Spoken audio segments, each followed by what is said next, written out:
فأنا ناصح لإخواني بالصدع بالحق تبيض وجوههم. السكوت في مسألة الحزبية يضرها، فاصدع بما تؤمر وأعرض عن المشركين. سلامي على دماج ورجالها والشيخ يحيى ودار العلم يا سعد بانيها. Bismillahirrahmanirrahim. Waalaikumsalam warahmatullahi wabarakatuh. Dalil-dalil yang ada menunjukkan diharamkannya hizbiyah dan telah ana jelaskan di dalam rekaman khusus tentang hakikat hizbiyah dan bahayanya hizbiyah dan wajibnya untuk menjauhi hizbiyah dan orang-orang yang membela kebid'ahan setelah ditegakkannya hujjah, maka dia adalah hizbi karena dia fanatik dan membela kebatilan tadi. Dan itu adalah bid'ah itu sendiri. Dan dalil yang banyak menunjukkan wajibnya untuk menghajar, yaitu memboikot para pelaku kebid'ahan tadi setelah tegaknya hujjah. Dan hajar sebagaimana yang dijelaskan oleh Ar-Raghib Al-Asbahani rahimahullah di dalam kitab beliau Mufradat Al-Fadhil Quran. Demikian pula dijelaskan oleh Al-Imam Muhammad Ibnul Arabi Al-Maliki rahimahullahu ta'ala di dalam kitab beliau Ahkamil Quran. Dia mengandungi mufaraqah, harus memisahkan diri dari para ahli batil tadi.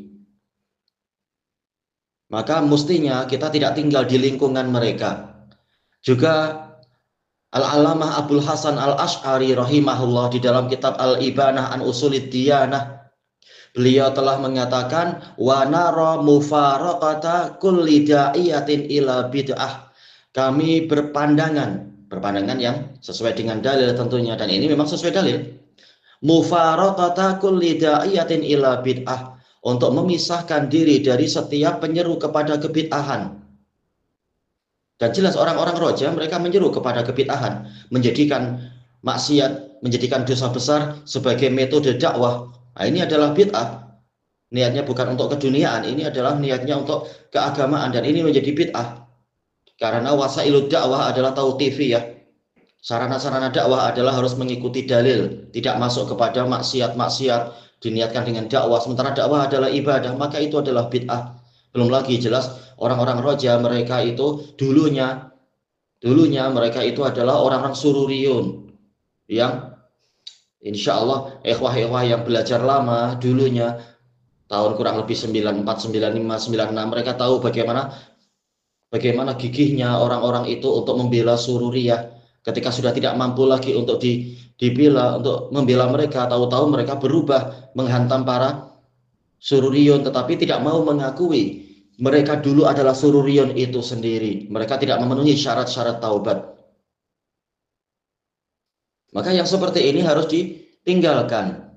Mereka adalah pengekor hawa nafsu. Makanya Abul Hasan mengatakan wa mujanabata ahlil ahwa, menjauh dari ahlul ahwa. Demikian pula yang disebutkan oleh Al-Imam Ibnu Qudamah Al-Maqdasi dalam Lum'atul I'tiqad, wa minas sunnah hijranu ahlil bid'ah wa mubayanatuhum. Termasuk dari sunnah adalah memboikot ahlul bid'ah dan menjauh dari mereka, bukan tinggal di sekeliling mereka. Mungkin hari ini kita mampu bertahan, besok bertahan, lama-lama akan melemah. Sebagaimana sebelum-sebelumnya boleh jadi kita adalah orang yang lemah karena faktor ekonomi, karena sudah sering diberi duit oleh orang-orang itu dan seterusnya. Baik, maka tidak layak untuk kita menyelisihi manhaj ahlus sunnah wal jamaah dalam keadaan kita mendakwahkannya. Sebagaimana dijelaskan oleh Al-Imam As-Sabuni rahimahullah ketika menyebutkan kumpulan adab-adab ahlul hadis, beliau mengatakan wa yatajanabuna ahlal bid'ah wad dhalalat, yaitu menjauh dari ahlul bid'ah wad dhalalat, bukan malah tinggal di lingkungan mereka. Itu dari satu sisi. Belum lagi dari sisi pendidikan anak-anak. Mungkin kita kuat, mungkin kali ini kuat. Tetapi bagaimana dengan yang berikut-berikutnya? Apakah selamanya kita ini kuat? Orang-orang yang lebih kuat dari kita sudah banyak yang berjatuhan. Kita ini siapa? Para salaf menyuruh untuk menjauh, bukan malah tetap tinggal di lingkungan ahli batil. Menyuruh untuk berpisah. Dan dalil sudah ada tentang masalah itu. Hadis muttafaqun alaih dari Abi Sa'id Al-Khudri radhiyallahu an. terkait dengan orang yang membunuh 100 orang itu disuruh untuk berpindah, meninggalkan negeri yang buruk dan mendekat kepada orang-orang yang baik, yang soleh, beribadah kepada Allah bersama mereka. Ibadah yang terpandang tentunya adalah ibadah yang sesuai dengan sunnah, ikhlas karena Allah Ta'ala. Jadi bukan malah terus-menerus beribadah berkumpul dengan ahlul batil. Dan disebutkan dalam syarah-syarahnya menunjukkan ini disyariatkannya untuk menjauh dari ahli batil dan bukan taksiru sawadi ahlil batil, memperbanyak bilangan ahlul batil. Tidak wajib untuk sampai kita harus tinggal di dekat pondok ahlus sunnah, tetapi jangan kumpul dengan ahlul batil. Para sahabat mereka tidak semua rumahnya dekat dengan Nabi, tetapi waktu ngaji ke Nabi dan tidak tinggal di lingkungan ahli batil, malah menjauh dari ahli batil selama mampu untuk melakukannya. Adapun masalah duit, memang ini adalah ujian. Kita tidak diwajibkan untuk bekerja di dekat pondok. Sebagaimana kita tidak sampai wajib untuk tinggal di dekat pondok ahlus sunnah, tetapi jangan kumpul-kumpul dan bekerja dengan ahlul bidah. Kita setia dengan sunnah walaupun banyak orang yang menyelisihi, walaupun banyak orang yang tidak ikut ahlus sunnah, tidak ikut prinsip-prinsip para salaf, tetapi janganlah dengan alasan sebagian orang berbuat itu lalu kita larut. Hendaknya kita menjaga diri kita, menjaga anak istri kita, jangan sampai mereka dekat-dekat dengan ahlul batil. Mungkin kita kuat, tapi anak istri kita, siapa yang menjamin mereka kuat dengan lingkungan yang seperti itu? Bisa jadi nanti akan rusak, kita yang bertanggung jawab di hadapan Allah Ta'ala. Dan dalil masalah ini banyak sekali. Mungkin hari-hari ini kita selamat dari syubhat. Lama-lama dengan melihat wajah mereka yang senyum terus, yang ceria, atau yang memberi duit, lama-lama kita akan melemah itu, iman naik turun. Maka untuk menjaganya jangan mendekat kepada lingkungan kebatilan. Walaupun kali ini kita mampu mengingkari, tapi sampai kapan iman manusia naik turun? Maka hendaknya kita menjauh dan sambil memohon pertolongan kepada Allah, memohon dibukakan rezeki. Tidak kerja di ahli batil, karena cepat atau lambat kita akan menjadi melemah, hati kita akan melemah dan kita akan dinilai tergabung dalam golongan mereka, karena hukum sesuai dengan dohirnya dia kumpul dengan ahlul batil, dia digolongkan dengan mereka. Bisa aja yaitu pindah dari lingkungan ahlul bidah, lingkungan hizbiyun, untuk kemudian kerja di lingkungan yang baik dan sebagainya. Tidak harus yaitu tinggalnya adalah di pondok ahlus sunnah, tidak wajib, tak ada dalil yang mewajibkan, tetapi berkumpulnya adalah dengan mereka, yaitu sering bergaul dengan mereka, mengaji bersama mereka. Ketika waktu pulang, rumah tidak harus di dekat pondok situ. Kalau memang merasa masih kesulitan, tapi sangat dianjurkan tentunya. Adapun untuk kumpul di lingkungan ahlul batil, ini adalah terlarang dengan dalil banyak sekali. Baik. Diriwayatkan oleh Imam Ahmad dengan sanad yang sahih dari salah seorang sahabat Nabi Shallallahu Alaihi Wasallam dari ahli badiyah. Beliau mendengar sabda Nabi Shallallahu Alaihi Wasallam, Innaka lam tada' syai'an ittiqa Allah illa ataka Allahu khairan min. Tidaklah engkau meninggalkan sesuatu karena Allah, kecuali pasti Allah akan berikan kepadamu ganti yang lebih baik. Memang para ikhwah diuji memilih dunia atau memilih akhirat. Apakah dengan alasan yaitu di lingkungan ahlus sunnah menjadi sangat miskin, menjadi sangat fakir, sementara di lingkungan ahlul batil itu hartanya tercukupi, kemudian kita rela untuk melanggar prinsip-prinsip salaf dan membahayakan diri, membahayakan anak istri? Ataukah justru harusnya yang terjadi adalah sebaliknya, seperti yang dilakukan oleh para sahabat? Mereka banyak yang memiliki kekayaan di tanah air mereka, tapi demi menjaga agama mereka rela untuk hijrah, meninggalkan itu, bahkan rela jadi ahli sufah yang sangat fakir, yang terkadang mereka pingsan di majelis-majelis zikir, dan insya Allah kita tidak sampai mengalami pingsan itu. Baik. Allah akan melindungi para hambanya, menjaga para hambanya, dan memberikan rezeki kepada mereka.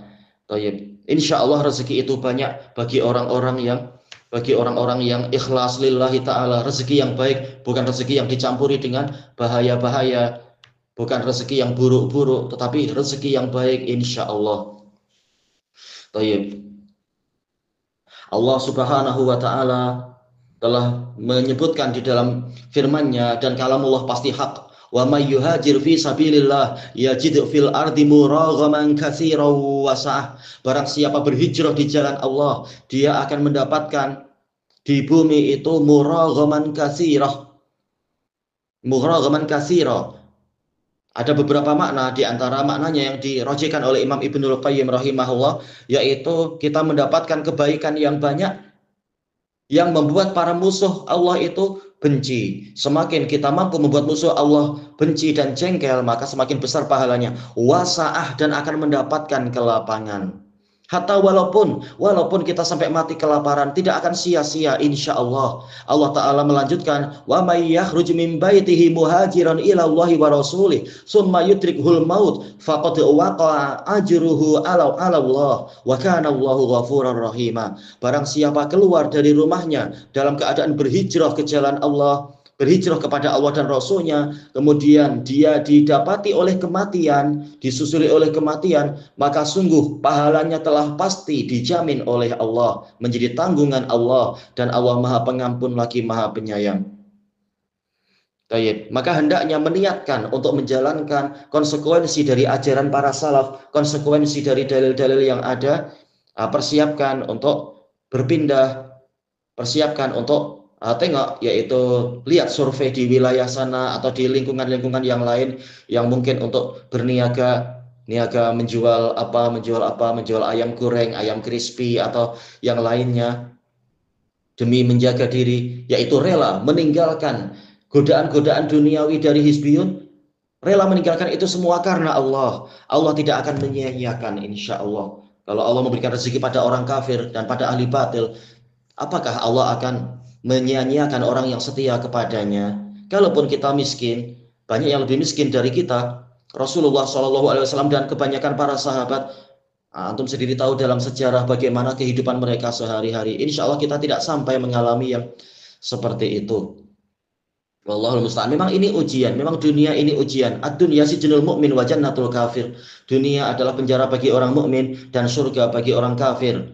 Dan juga Rasulullah SAW menyebutkan, yadkhulu fuqara'ul muhajirin al jannah qabla aghniyaihim binisfi yaum ay 500 am. Orang fuqara dari kalangan muhajirin, dan semoga kita termasuk orang yang muhajirin hijrah, akan masuk ke dalam surga lebih dulu daripada orang kayanya sejarak setengah hari, yaitu 500 tahun.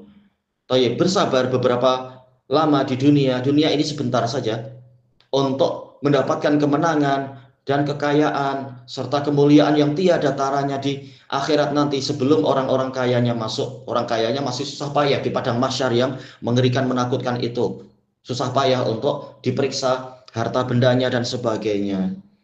Tayyib, maka mantapkan hati untuk hijrah kepada Allah dan Rasulnya, insya Allah tidak akan disia-siakan.